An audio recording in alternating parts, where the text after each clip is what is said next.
un aumento en la percepción de corrupción en la Guardia Nacional, según esta encuesta ciudadana.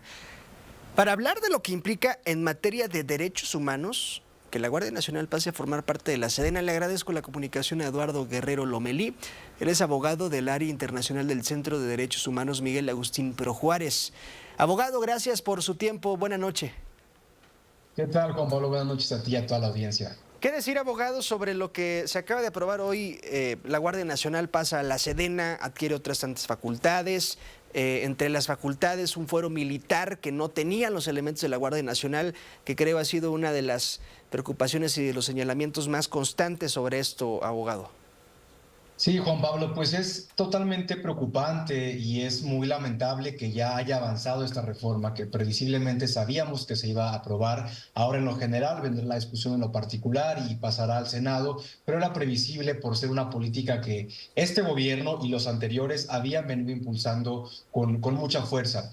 ¿Por qué es preocupante esta reforma en términos de derechos humanos? Pues porque se ha documentado y se ha constatado, la propia experiencia mexicana nos lo ha afirmado, que la participación del Ejército, de la Fuerza Armada Permanente en tareas de seguridad pública genera más violaciones de los derechos humanos y así, insisto, lo ha constatado la experiencia en México. ¿Por qué? Porque las Fuerzas Armadas no están capacitadas, no tienen el deber de realizar tareas de seguridad pública, lo que le corresponde a las policías civiles. Esto también lo dicen los estándares internacionales, lo dicen las recomendaciones que se ha hecho a México e insisto, la propia experiencia y lo que hemos vivido. Es innegable que existe una situación de violencia en el país que amerita una respuesta efectiva. Sin embargo, la militarización no puede ser la vía y con la aprobación de esta reforma lo que perdemos las mexicanas y los mexicanos es la oportunidad de contar con una corporación de seguridad federal que sea fuerte, Sí. que sea capacitada, que sea civil como debería de serlo.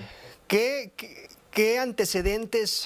Hay muchos, muchísimos, pero ¿cuáles te gustaría destacar antecedentes que ha tenido el Ejército respecto a la violación de derechos humanos y que, pues esos antecedentes, sabiendo que la Guardia Nacional será prácticamente una policía militar, nos pueden poner en alerta en estos momentos? Porque serán, se supone, tareas distintas, la del Ejército y la de la Guardia.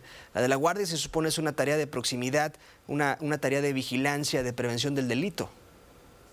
Lamentablemente, los antecedentes y los ejemplos son muchos. Me gustaría, por ejemplo, referir en casos internacionales, por ejemplo, que de la totalidad de casos que México tiene ante la Corte Interamericana de Derechos Humanos, 14, son 6 casos que tienen que ver con violaciones a los derechos humanos cometidas por el ejército, que implican desde violencia sexual, tortura, desapariciones forzadas, ejecuciones extrajudiciales, y esto lo ha constatado, insisto, un tribunal internacional, la Corte Interamericana.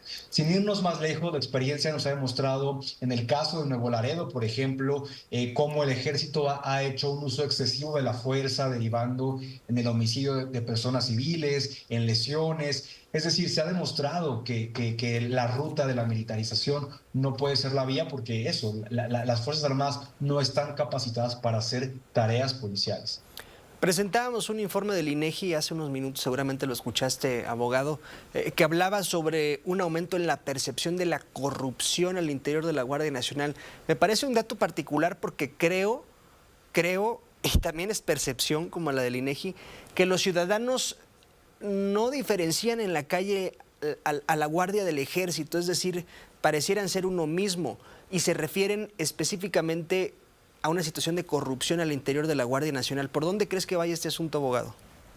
Mira, yo complementaría esta estadística del INEGI con una realidad, con un panorama un poco más general que tiene que ver con la opacidad de las Fuerzas Armadas. Hemos visto que las Fuerzas Armadas se han negado, por ejemplo, a dar acceso a la Comisión para el Esclarecimiento Histórico a aquellos archivos relacionados con violaciones ocurridas en la época de la llamada Guerra Sucia, en las cuales la Sedena se negó a entregar información. Lo hemos visto en el caso Ayotzinapa, donde el Ejército también insiste en negar información a las familias.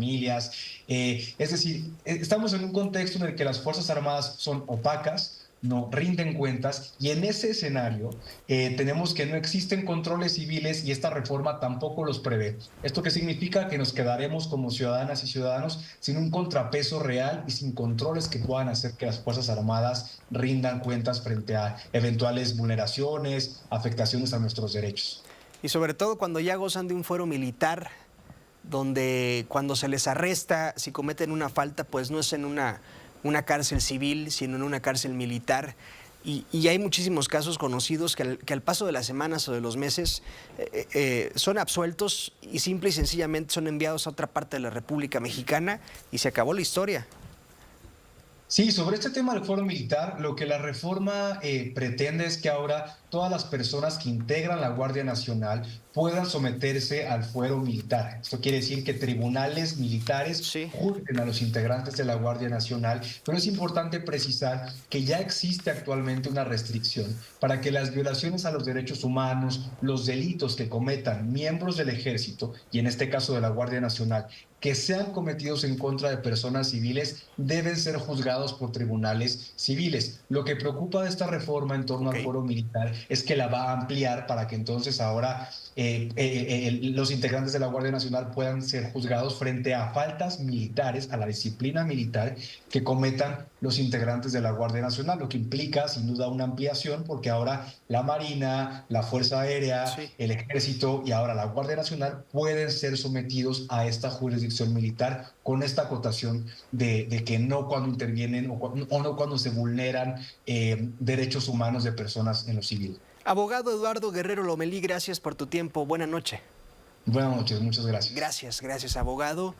La reforma pues a la Guardia Nacional vista desde el Centro de Derechos Humanos Miguel Agustín Pro Juárez.